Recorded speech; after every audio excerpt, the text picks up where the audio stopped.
Aforementioned, the 2011 YouTuber famous for Dead Papa.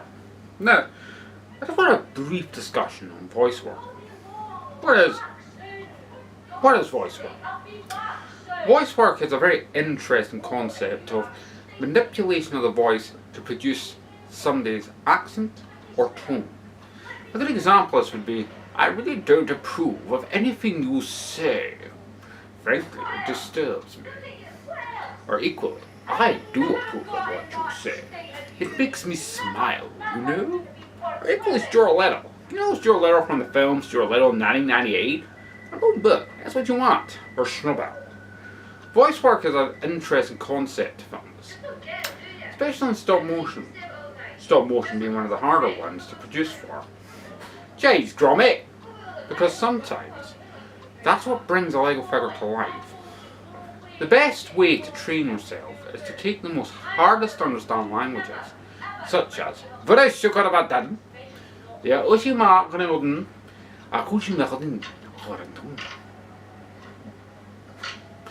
and assumingly this does become harder when it comes to accents. Compare the meerkat.com. Simple. Alright, that's done over now. So basically, voice work is Alan Cruikshank, the old referee who hates number 6. Oh, but number 8 now, because they can't confuse that man. And that's what you have to understand, that to produce the voice authentically, you've got to look at age groups here. From Her Majesty the Queen, who is in her 90s, to Alan Cruikshank, who's 67. To Chris Smith from the Team Vipede view, whom nobody recognises. It's always good to know that. And of course, Stuart Little, who's meant to be an 8-year-old mouse. Or Snowball, the cat. Or the Joker. You know the Joker. Another interesting fact in voice acting is if you're just sole voice actor, how do you work around it? And I think really like this scene from 2006, which was me when I was 15. If you look for the leather jacket and Manson t-shirt, you have found me. But sometimes it is a very confusing world in anything. Pronunciation is key, rather than non-pronunciation, like Brother Frank. If you are to present yourself as his character, you are to be very profound in your words, and very well spoken. If you are doing Don Warrington, you have to be very pronounced with his accent. It is very London, but slightly more African at the same time. A bit of a hard one, isn't it? You try and figure out the accent, but sometimes you got to figure out those accents properly. Otherwise those accents go absolutely tits up, and that's what you don't want, because that would ruin your film. And therefore, if you think of voice work, that's in a nutshell. Ta-ta. Now of course the creation of the Glenrothes ones, the aforementioned series, is rather interesting. Out! The creation of Glenrothes ones was very interesting. It started life as a series of Glenrothes food bank. Now, I'll lead on to this for 3 very good reasons.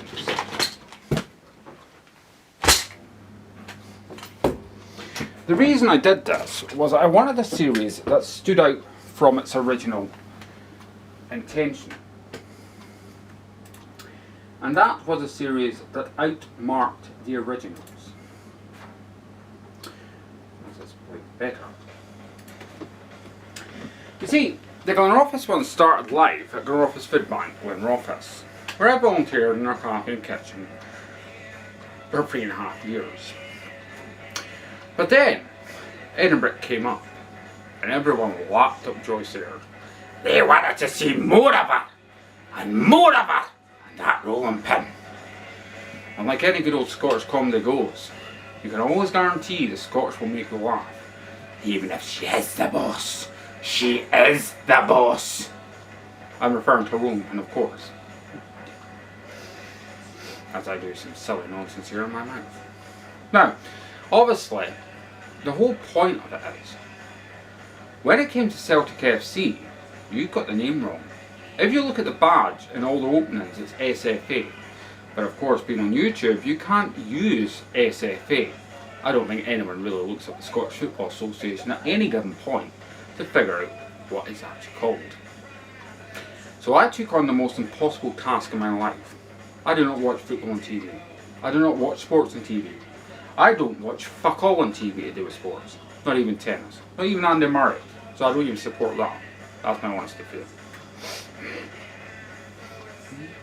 Now, Celtic FC, I should name for SFA. Of course, I do play in a team, but an amateur team. And that's where the minifigure comes from. You could always take a guess. But he's a funny one, isn't he? I love Alan. And yet, there's hundreds of more of them to come. Maybe thousands. I really said back in 2021, if I got to 150, I'd end it. And then I said I'd get to 200, I would end it. By the time I got to 1,500, I saw Peanuts coming. We all know Peanut, Charlie Brown, Linus, Shooter. You know the greats, Gene, and even Linus. I'm not repeating myself, but it's an example. They're the most memorable characters out there for cartoon strips, apart from that Calvin Hopes. And I wanted something like that. And I'm so glad I've got years of it to come through, so. And I mean years. You know, the funny thing is, I think comedy is subjective. As subjective as any comedy could be. Like a memory palace when you open the door to another door that leads to another door that leads to another door and long corridors. Just opening one door leads to memories, to a joke you could reference to from a sarcastic remark in your life. Or even more sarcasm makes it funny. It's a funny one that really, because comedy is so subjective that we mark comedy as funny, but to you what's funny is not funny all the time. Funny is only what you find funny, whereas I find things funny that are the most unobvious things. Now if someone falls over, our gut reaction sometimes doesn't help. But whereas if somebody told me a referee was called old, fat and bald, well, I can make a joke out of that. But most people would leave it at the referee being assaulted. No. Mr. Cruikshank will get you back. And that's the difference with comedy. He is funny. He is the best at every single sarcastic remark he receives. He will find you and he will always win. And like the referee, he will make you cry on the field. Process. The video editor has been something I've used probably since 2014. I've never really moved away from it because using the video editor is a lot better than Clipchamp. Now Clipchamp you cannot actually select all images, and that annoys me. When you can't click all images automatically at once and then you're forced to go for every single image, which sometimes it's 1,500 before you could actually time them all, you will always use video editor. If you want to find it, it is in your system, you just need to search it in the type bar. Go in your search bar, type it and you'll find it hidden. Believe me, as long as you repair it with software, you'll be fine. Now the process of stop motion is a rather interesting one. And like most processes, can be hard to learn. But everyone keeps telling me, it's so hard, isn't it? How do you do it? Adjust that minifigure, take an image, slightly adjust and take an image. Because believe me, you'll be so amazed at what you can produce. I don't like people to call it stop go. I call it stop animation. There's a reason for that. Although the other one was stop animation or puppeteering stop animation. Stop motion puppets are a clue in that one with the wireframe body on the inside of the clays or plasticine type materials that actually help them move. But you see, stop motion is just slightly adjusting an image, an actual figure, and taking a shot before the whole thing becomes a movement. And that's an interesting thing. Stop animation shouldn't be about how confused you are and how to do it. It should be, why won't you embrace it? I was doing this since 2009, which is as far back as I can remember from my first ones. And I think that's, after doing arts and autism in 2010, I was a drama teacher to FAD for 2 years, including 2009 to 2010. And I think what it is that stop animation is a great way of expressing if you're autistic and you don't want to work with other people. You could create a voice at the top of the hat and go, I really don't like this. Oh really, I don't really care, just want you to go. And you could bring those characters to life and, oh yes, I fool people into thinking it's different people. And that's what's great about it. There's a guy who still wants to meet Joyce Aird and thinks she's an older woman in her 60s. And I think that's great. But I'll never burst his bubble. That's just my honesty. Joyce Aird, of course, is permanently in a case. Poor Joyce. The rolling pin is the boss. And she's still in that case with her trademarked Heinz Beans tin as a tribute to her I volunteered Glenrothes. Now the funny thing is, I think it's fascinating how many people get confused, but I urge anyone to do stop motion. You'll learn a lot. You'll also learn a lot more patience. But if it's the only thing I can do, which music and stop motion is the only thing I can do, occasionally art, but I'd have to really be bored or pissing bored with stop motion, which is effing hard.